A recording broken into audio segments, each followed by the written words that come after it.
Early December last year, during treatment for bowel cancer, Gerry McGinley became seriously ill.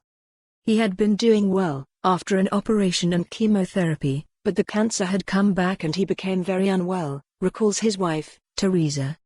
Fighting back the tears, she adds, he pleaded with his consultant, please, just keep me alive for one last Christmas with my family.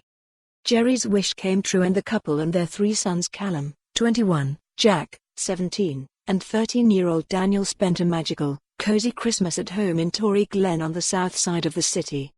My dad absolutely loved Christmas, smiles Callum.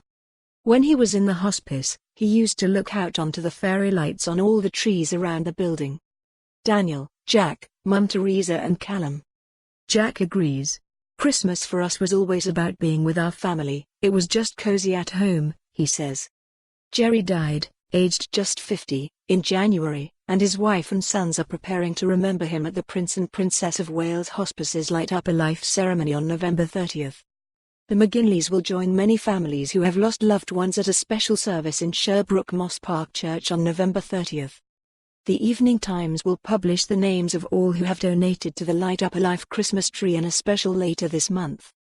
It's important to us to be part of this, because the hospice did so much for Gerry, for all of us, says Theresa. I knew the PPWH already, because my mum was treated at its original home in Carlton Place in the city centre. This new building is amazing, such a lovely place. After surgery and chemotherapy, Gerry and his family were devastated to learn the cancer had returned. He moved in here last November just as it opened, as doctors tried to keep on top of his pain management, and it became our second home, adds Theresa. Gerry loved the art therapy room, and spent most of his time there, drawing and painting. Daniel and Jack. I don't think we really knew he was so good at art until he came here, says Jack, who, like Daniel, is a pupil at Holyrood Secondary.